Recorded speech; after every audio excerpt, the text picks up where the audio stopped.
सबको जय यीशु की। प्रभु यीशु क्रिस्त में प्यारे भाइयों बहनों, नवजीवन का संदेश इस शीर्षक के अंतर्गत प्रतिदिन का ईश्वर का जीवंत वचनों को सुनने के लिए, समझने के लिए, ग्रहण करने के लिए और उन वचनों के अनुसार जीवन बिताने की शक्ति, सामर्थ्य, कृपा, अनुग्रह मांगते हुए, उन वचनों के अनुसार जीवन बिताते हुए प्रभु की सच्ची गवाही बनने के लिए, सच्चे साक्षी बनने के लिए मैं आप सभी लोगों का हार्दिक स्वागत करता हूं।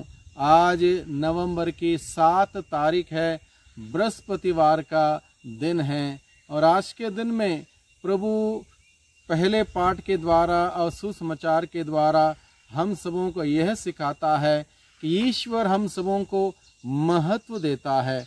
हमें भी चाहिए कि हम भी ईश्वर को महत्व दें और ईश्वर को अपने जीवन में प्रथम स्थान दें, प्रथम जगह दें और ईश्वर के हर बातों के लिए प्राथमिकता दें। इसलिए आज के सुसमाचार पर और पहले पाठ पर हम लोग मनन चिंतन करें।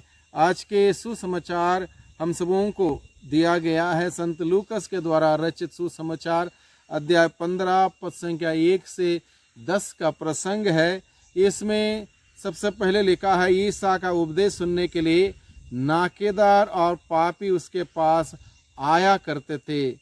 फरीसी और शास्त्री यह कहते हुए भुनभुनाते थे, वह मनुष्य पापियों का स्वागत करता है और उनके साथ खाता पीता है।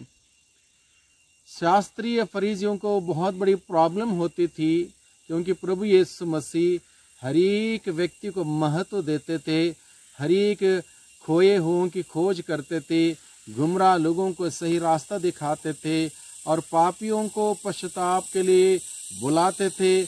और ये बात शास्त्री फरीसियों को अच्छी नहीं लगती थी क्योंकि शास्त्री फरीसियों के अनुसार ये जो व्यक्ति पापी है उसको वहीं पर छोड़ दिया जाए, उसको सही रास्ते पर ना लाया जाए, उसको ना बचाया जाए। इस प्रकार की धार्मिकता के मानसिकता से शास्त्री फरीसी जीते थे। लेकिन प्रभु यीशु की मानसिकता हर एक पापी को दोबारा मौका दिया जाए, वो पश्चाताप करते हुए प्रभु के पास लौट के आए और प्रभु यही चाहते थे। इसलिए प्रभु का वचन कहता है, एक पश्चातापी पापी के लिए स्वर्ग में अधिक आनंद मनाया जाएगा।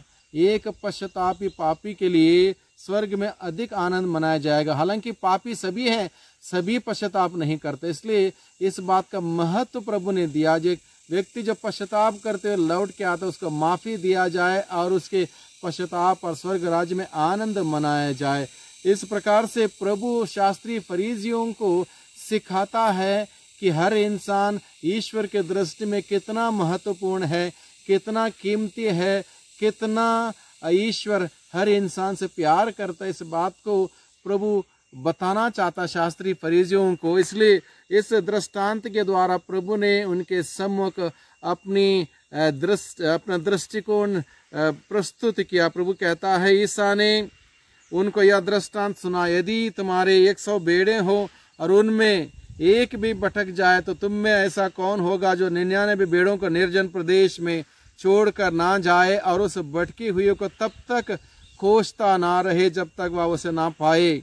पाने पर वह आनंदित होकर उसे अपने कंधों पर रख लेता है और घर आकर अपने मित्रों और पड़ोसियों को बुलाता है और उनसे कहता है, मेरे साथ आनंद मनाओ क्योंकि मैंने अपनी से भटकी हुई भेड़ को पा लिया है। मैं तुमसे कहता हूँ, इसी प्रकार 99 धर्मियों की अपेक्षा जिन्हें पश्चाताप की आवश्यकता नहीं, एक पश्चातापी पापी के लिए स्वर्ग में आनंद मनाया जाएगा। यानी कि यीशु प्रभु हम सबों को सिखाता है पश्चाताप करना कितना जरूरी है। पश्चाताप करने पर स्वर्ग में आनंद मनाया जाता है और व्यक्ति बच जाता है। यानी कि प्रभु की शिक्षा हर एक व्यक्ति को बचने के लिए प्रभु का बुलावा है।